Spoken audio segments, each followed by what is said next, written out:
Katanya lagi kepada mereka,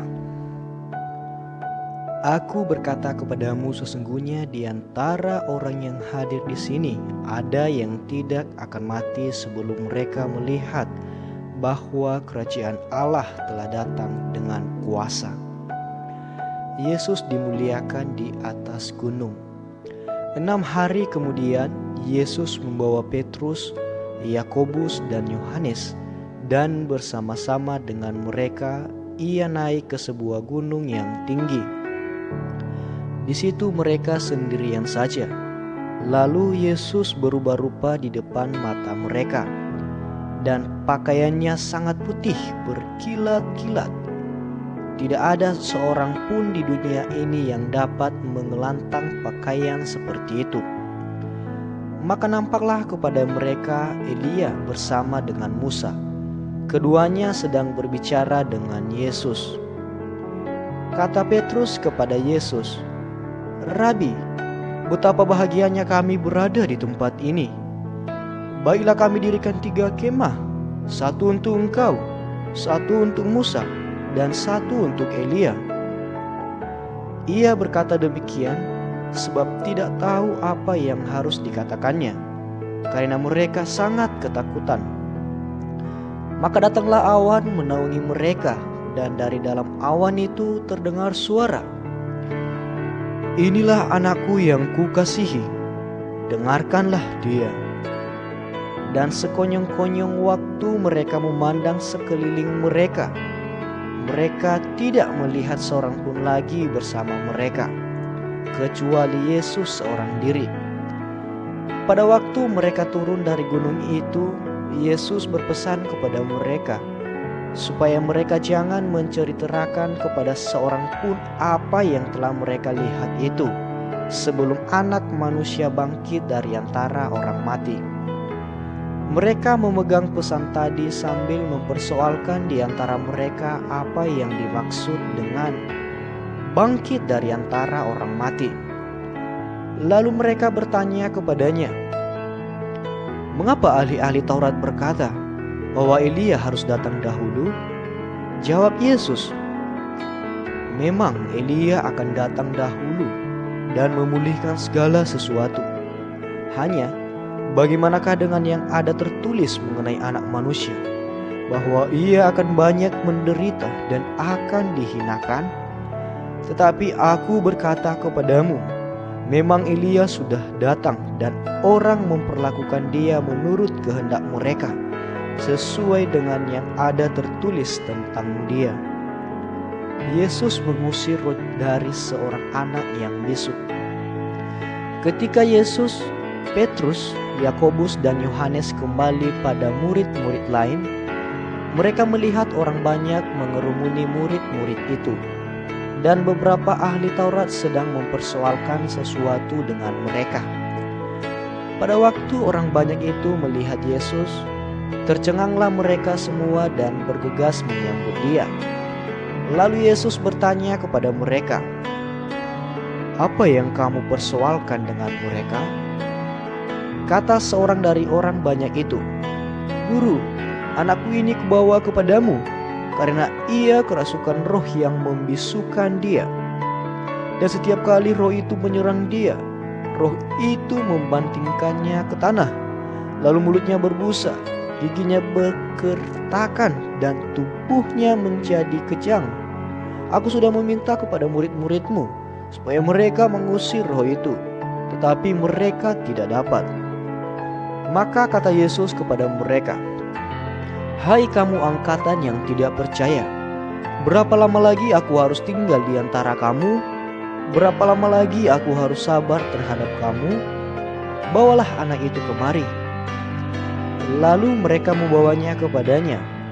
Waktu roh itu melihat Yesus, anak itu segera digoncang-goncangnya, dan anak itu terpelanting ke tanah dan terguling-guling, sedang mulutnya berbusa.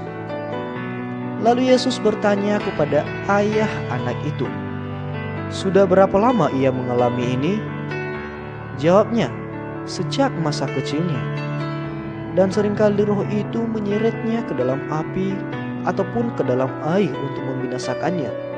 Sebab itu jika engkau dapat berbuat sesuatu, tolonglah kami dan kasihanilah kami." Jawab Yesus, "Katamu, jika engkau dapat, tidak ada yang mustahil bagi orang yang percaya." Segera ayah anak itu berteriak, "Aku percaya, tolonglah aku yang tidak percaya ini." Ketika Yesus melihat orang banyak makin datang berkerumun, Ia menegur roh jahat itu dengan keras, katanya, "Hai kau roh yang menyebabkan orang menjadi bisu dan tuli, aku memerintahkan engkau, keluarlah daripada anak ini dan jangan memasukinya lagi." Lalu keluarlah roh itu sambil berteriak dan menggoncang-goncang anak itu dengan hebatnya. Anak itu kelihatannya seperti orang mati, sehingga banyak orang yang berkata, "Ia sudah mati." Tetapi Yesus memegang tangan anak itu dan membangunkannya. Lalu ia bangkit sendiri. Ketika Yesus sudah di rumah dan murid-muridnya sendirian dengan Dia, bertanyalah mereka,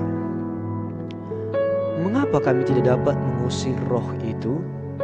Jawabnya kepada mereka, "Jenis ini tidak dapat diusir kecuali dengan berdoa." Pemberitahuan kedua tentang penderitaan Yesus. Yesus dan murid-muridnya berangkat dari situ dan melewati Galilea, dan Yesus tidak mau hal itu diketahui orang, sebab Ia sedang mengajar murid-muridnya. Ia berkata kepada mereka, "Anak manusia akan diserahkan ke dalam tangan manusia, dan mereka akan membunuh Dia. Dan 3 hari sesudah Ia dibunuh, Ia akan bangkit."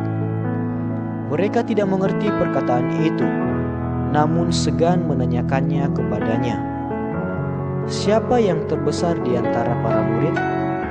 Kemudian tibalah Yesus dan murid-muridnya di Kapernaum. Ketika Yesus sudah di rumah, Ia bertanya kepada murid-muridnya, "Apa yang kamu perbincangkan tadi di tengah jalan?" Tetapi mereka diam, sebab di tengah jalan tadi mereka mempertengkarkan siapa yang terbesar di antara mereka. Lalu Yesus duduk dan memanggil ke-12 murid itu.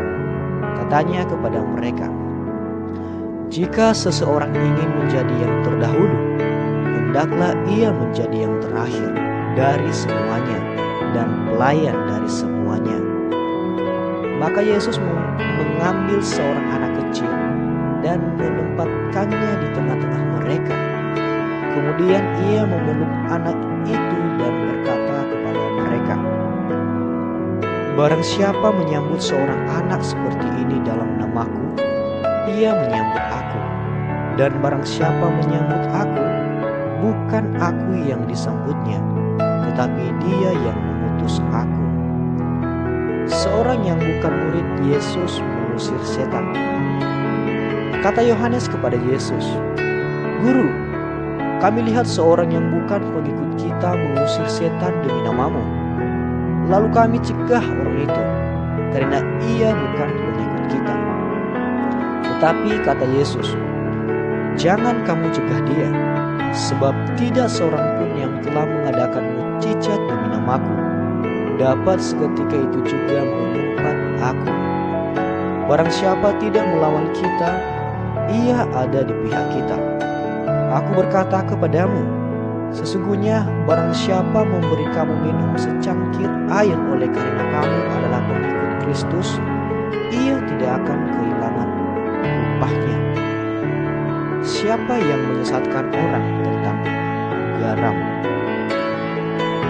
Barang siapa menyesatkan salah satu dari anak-anak kecil yang percaya ini, lebih baik baginya jika sebuah batu hilangan diikatkan pada lehernya, lalu ia dibuang ke dalam laut. Dan jika tanganmu menyesatkan engkau, penggallah, karena lebih baik engkau masuk ke dalam hidup dengan tangan kudung daripada dengan utuh kedua tanganmu dibuang ke dalam neraka, ke dalam api yang tak terpadamkan. Di tempat itu ulatnya tidak akan mati dan apinya tidak akan padam.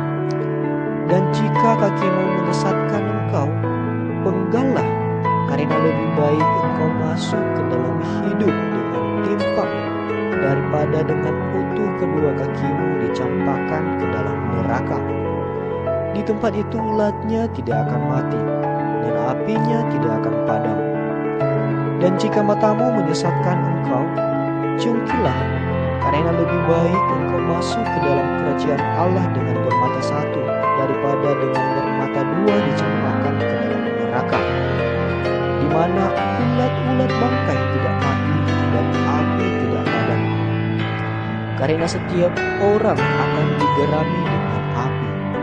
Garam memang baik, tetapi jika garam menjadi hambar, dengan apakah kamu mengasinkannya?